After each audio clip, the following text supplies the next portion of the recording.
Nixon Foundation to recall historic White House dinner. News and opinion. 50 years ago, the Vietnam War was ended by President Nixon and hundreds of prisoners of war came home to their families. After the Paris Peace Accords were signed on January 27, 1973, 591 prisoners of war were repatriated, poised to restart life at home. That was a signal for some celebration. Some 4 months later, on May 24, 1973, the President and First Lady Patricia Nixon staged an immense dinner at the White House and welcomed the returning POWs personnel, greeting each one of them. The First Lady, along with presidential daughters Tricia Nixon Cox and Julie Nixon Eisenhower, met with spouses and mothers of the returning heroes. The Nixon Foundation in Yorba Linda, California, is recreating that very event, the largest dinner in White House history, then and still. On May 24, 2023, exactly 50 years later, nearly 200 of those POWs will dine in the Nixon Library's White House East Room replica and recreate that dinner, down to the menu items and centerpieces, the foundation said in a statement shared with Inside the Beltway. Other reunion events include the grand opening of Captured Shot Down in Vietnam, a new exhibition about the experience of the Vietnam POWs, a community parade through local streets, recognition events, plus reflections and stories of those who were there some 5 decades ago. The event has been deemed the official 50th anniversary celebration of America's POWs' return from Vietnam. Find more information at nixonfoundation.org. Trump edges out DeSantis. Well, here's a surprise poll. Most voters view Florida Governor Ron DeSantis favorably, but if he decides to enter the 2024 presidential race, he would face an uphill battle for the Republican nomination against former President Donald Trump, a new Rasmussen Report survey says. Mr. Trump received 45% of the support, while Mr. DeSantis got 32%. The survey of 900 likely U.S. voters was conducted February 8 to 12 and released February 17. Meanwhile, the pair soon will be close in more ways than one, according to the Wall Street Journal. Mr. Trump stages a fundraiser for MAGA Incorporated, his super PAC, on Thursday at his Mar-a-Lago estate. On Friday, Mr. DeSantis will host a donor gathering just 5 miles away at the Four Seasons Resort, Palm Beach. Thinking of Carter, Nation is thinking quiet thoughts of Jimmy Carter, seriously ailing but very much in the news at age 98 and now in hospice care. Historians are also considering the 39th president.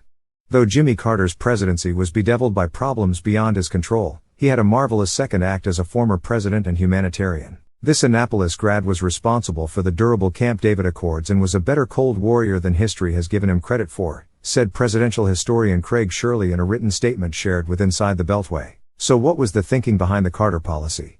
Jimmy Carter clearly defined the foundation of his foreign policy, a State Department history of his time in office noted. Our policy is based on an historical vision of America's role, Mr. Carter said while delivering the commencement address at the University of Notre Dame in 1977.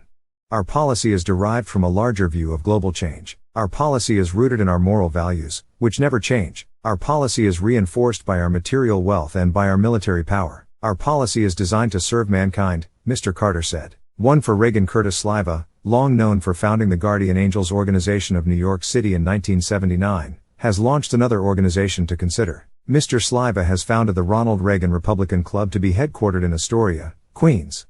This move marks a major shift in the political landscape of New York City, as the club is determined to strike at the heart of the Democratic Socialists of America's power in the neighborhoods represented by Representative Alexandria Ocasio-Cortez and New York City Councilwoman Tiffany Cavan, Mr. Sliva said in a statement shared with Inside the Beltway.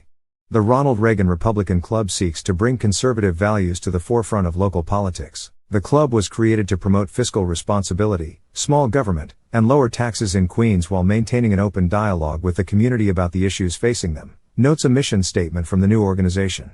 We're going into the belly of the beast of the Democratic Socialists of America in New York City. We're going to take on Ak and Caban, Mr. Sliva said. Get out of town? Need to travel somewhere? Need a getaway? One resource to consider is National Trust Tours, which has specialized in thoughtfully curated travel experiences on 6 continents and the South Pacific for the last 50 years. Those getaways include excursions by rail, private jet, bicycle, sailboat, and yes, there are plenty of trips in the U.S. for the closer-to-home crowd. You can, for example, cruise the Great Lakes aboard the small ship La Below, the organization advises. Or you can spend 5 days exploring the architecturally distinguished great estates of New York's Hudson River Valley. Curious? Find the possibilities at nationaltrusttours.com. Poll du jour: 66% of U.S. adults strongly approve of monogamy, defined as a relationship where 2 partners have a commitment to be sexually and emotionally exclusive with each other. 70% of women and 63% of men also approve.